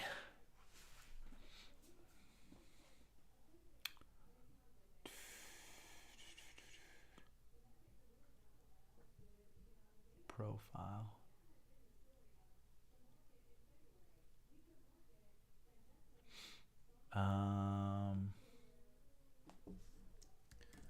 Hold on one second.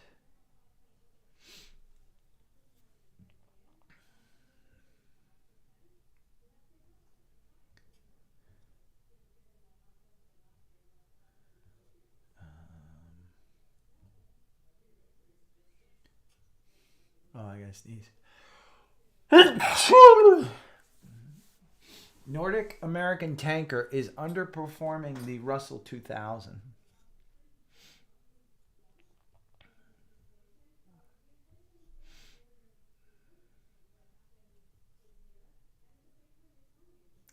not published yet.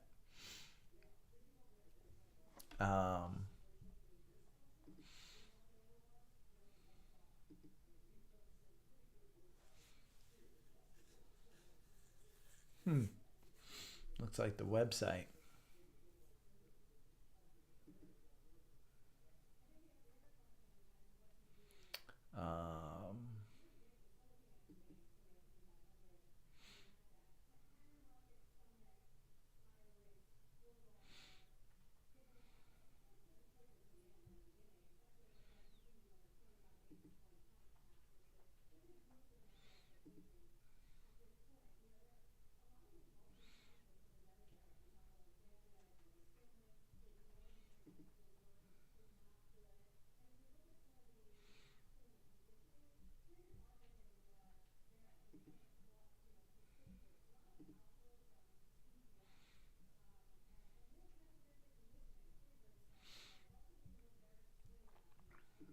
Okay, boom, boom.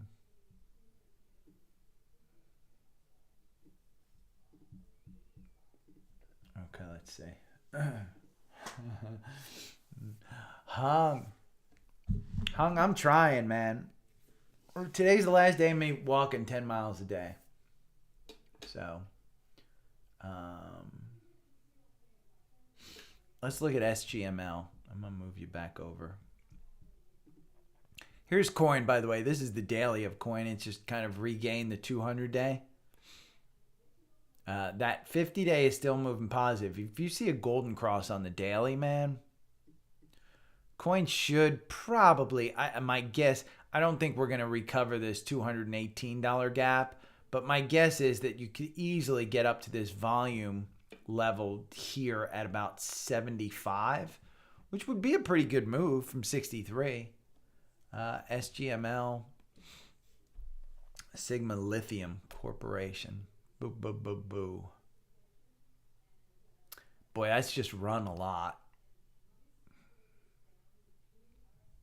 I mean, I agree with you, James, on this one. If I'm looking at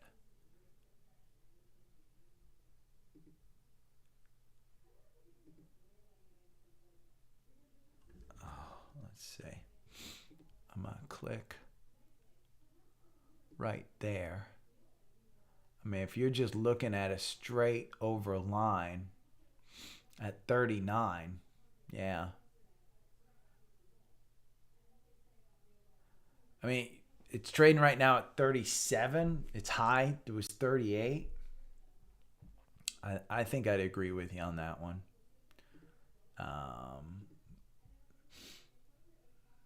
Warren Buffett's Berkshire has sold its common stock interest in Occidental according to a regulatory filing. Really? Let's go over and look at Oxy.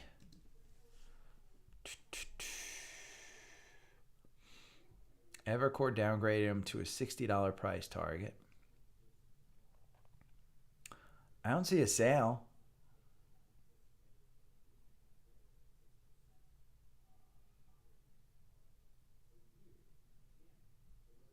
Let me see if there's news.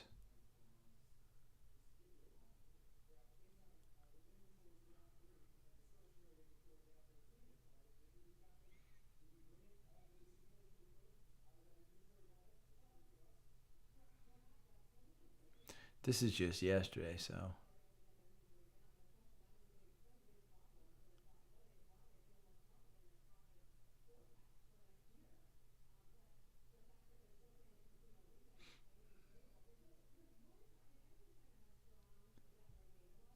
I don't see anything about it. Could be wrong, though.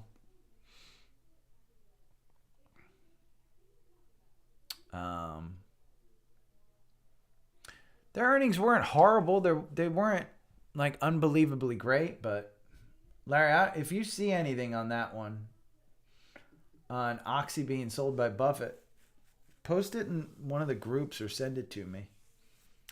VRTV. Man, James, you're in all these. You do well on them, but these are all the small cap ones that. I don't know. Is VRTV is this small cap? I just don't know it. It is an industrial conglomerate. Yeah, 1.92 billion. They haven't been covered since March of last year, in a year. That's fine.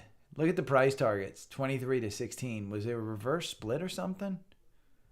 Or did this just run up that much?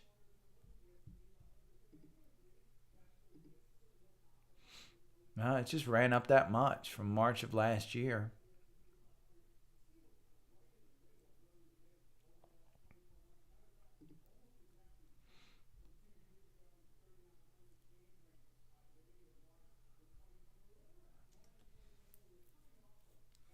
March 22nd last year, he bought $202,000.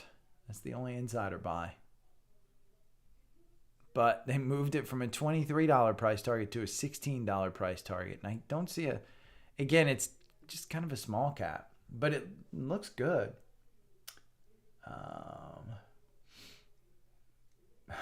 I am not a fearless leader. I didn't even buy into Netflix. I haven't even done my video on Netflix. They're trading at $325. I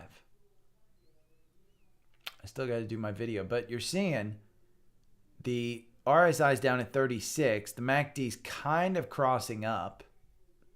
We're looking at a little gap down below here. 300 still my price on that one. LUNR, I was watching that. I saw it come across the ticker this morning. They're up 9% at 22. This deserves Active Trader Pro, though. Because this one, I mean, it's all just hype play. You're up 10% at 22.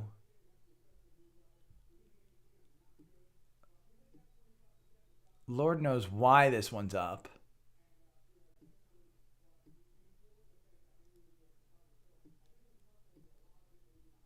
Oh, come on.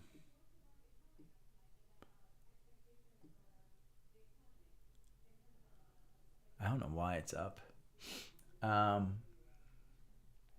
Hungman, I'm gonna get one done for you. I gotta walk 10 miles. I gotta dye my hair today. And I got some dog stuff to take care of.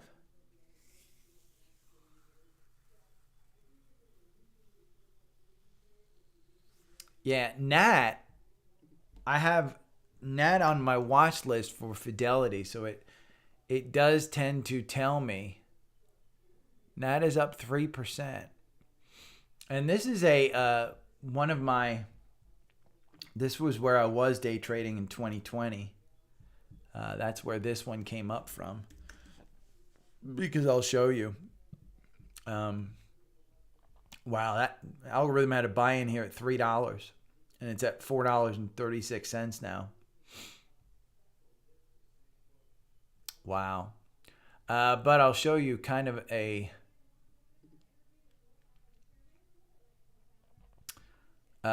this was COVID. And so in January, you kind of went down to about $2 on this one. And every month you'd have like a, 100% gain on this.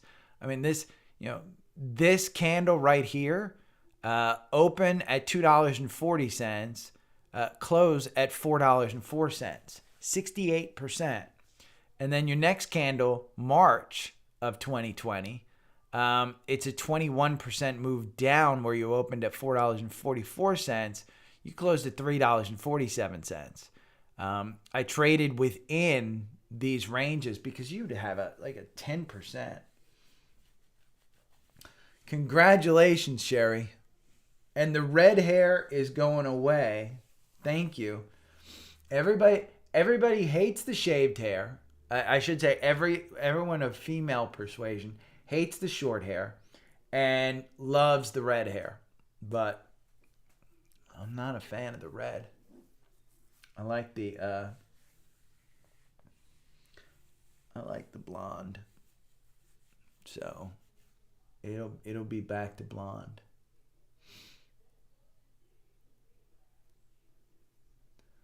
And I uploaded all that stuff. I'm going to get out of here because it's 10:15.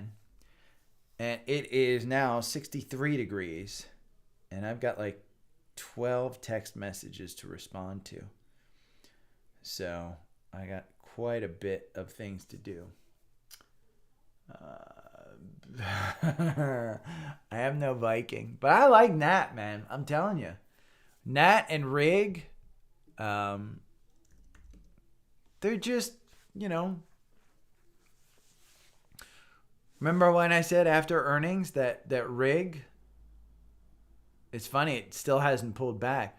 But look at that Rig down at 561, and you're almost up at 7 now. You're trading at 695. So, still hasn't gotten confirmation. Got you out with a 32% gain.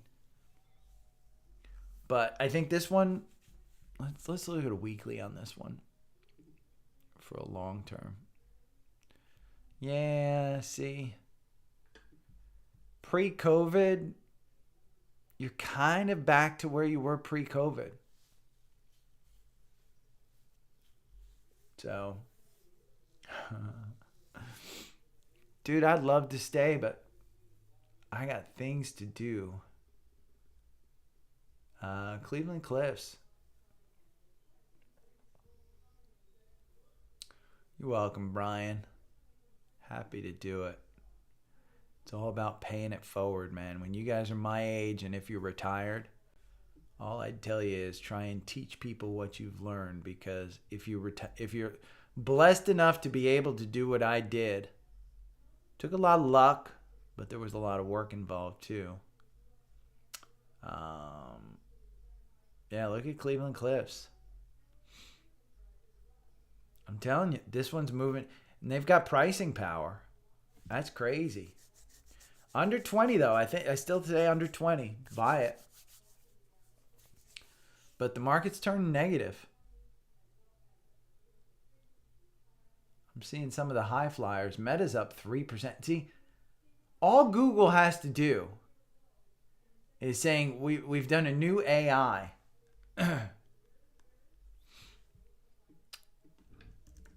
Let's see. Dude, you're chasing that. My opinion, you're chasing that. Let's look at Nat fundamentals. You're not making money. You don't have a P. You got a 2% dividend. You're above your 52-week high. You're 150% above your 52-week low. Year to date, you're up 42%. And for 1 year, you're up 126%. That's a great one, but you're just buying into complete strength. There's better places for your money. Like Cleveland Cliffs. Honestly, I mean, I may put in a bid for Cleveland Cliffs. I mean, I don't think it's getting under 20 today. I should have put it in under 20, yesterday or the day before. But Cleveland Cliffs, you have a buy here at $20.68 from yesterday's afternoon candle. I may put some in. You know what? Why not? I'm going to do it live here.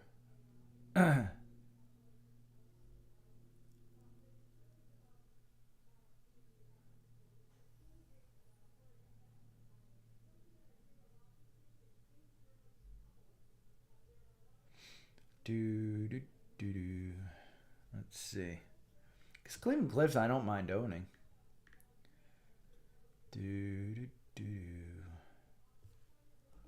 Let's go over to Active Trader Pro. And we'll do CLF. And we'll hit buy. And I'm going to do it in this account. Why is this doing this?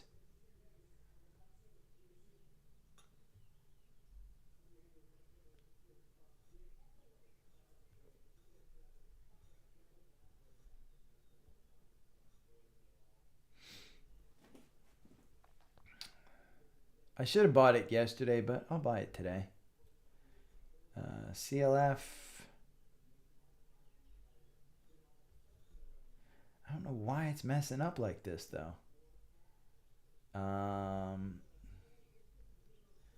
Let's do dollars, and I'll do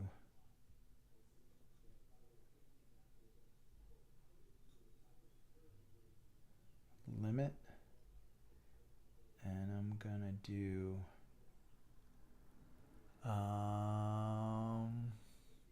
you know what? I'll just do it $20.84.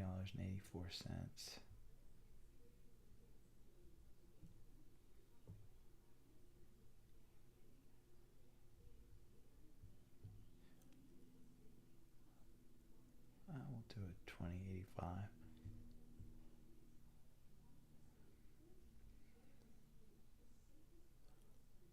No.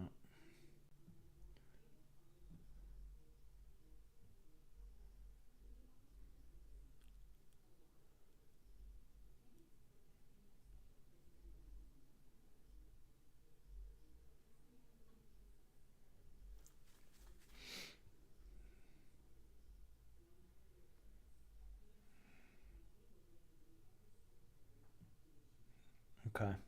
But 2084.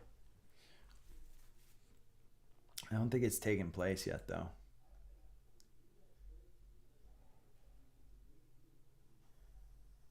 I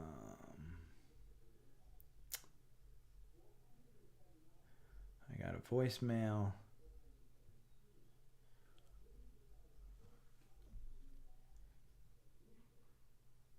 This is why I hate doing it on here. You know what? I'm not going to chase it. 2084. Dude, I think I missed it. I hate doing it on my phone.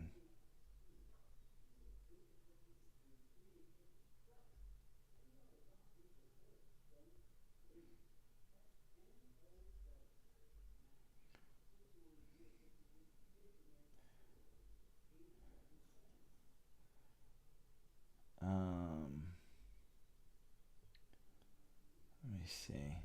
I can't even see.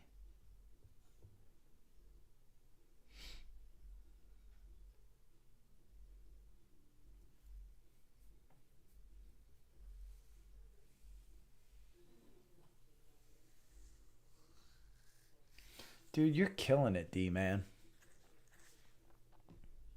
Now I got to agree at my laptop. You know what? I got you on Active Trader Pro. I'm just going to do it on here. You guys can't see it. Bum, bum, bum. I know. I guess people are watching the podcast, Larry.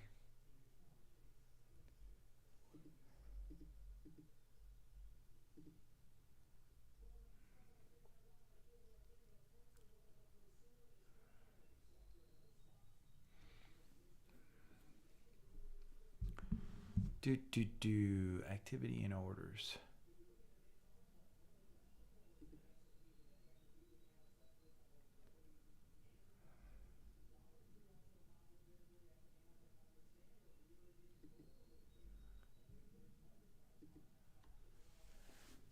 Okay. Enter new order. CLF. Buy. We're going to do...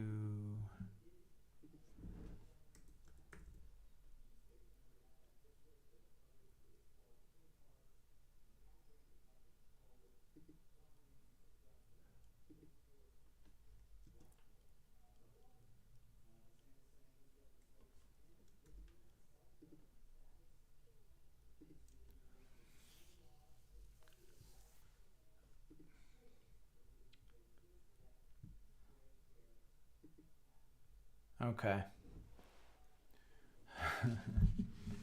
So I didn't get a 2084, but I got a 2094, which I think is like $10. I bought $2,500 worth. I think it's good. Yeah, I should have just done a market order. Would have saved some money, but oh well. I'm in Cleveland Cliffs.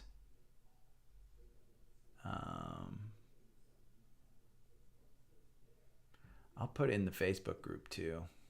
Might as well, since people didn't know it.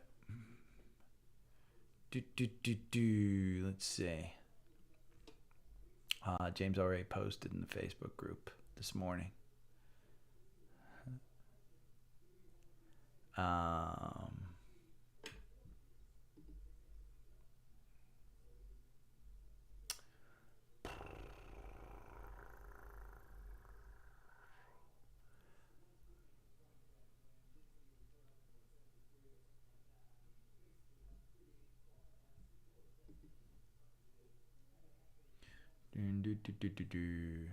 And of course, Cleveland Cliffs is going to hit that $21, and then it's going to sink down to 19. But I'll add more to it.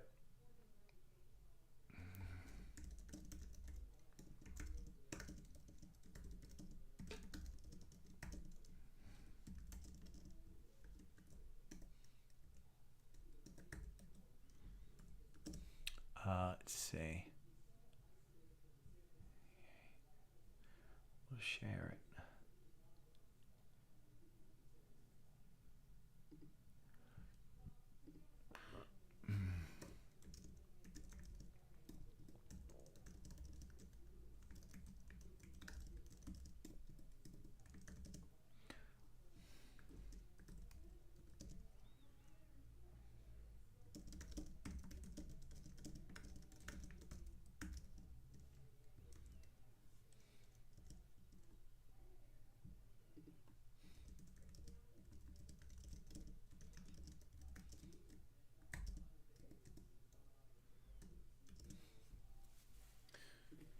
Okay.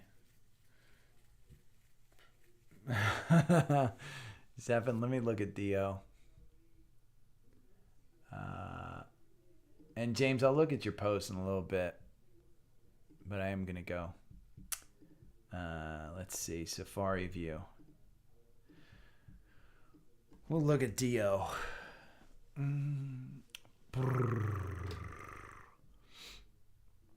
Yeah, you guys mentioned it before earnings. You guys mentioned it around $10, I think. It just doesn't have enough volume for me to feel comfortable. But you're right. I mean, listen, you're in an upward trend. That 200-day at $10 is going to provide you pretty good support, I think. Let's put it back here where we're trading about $9.85. Your big volume's up here.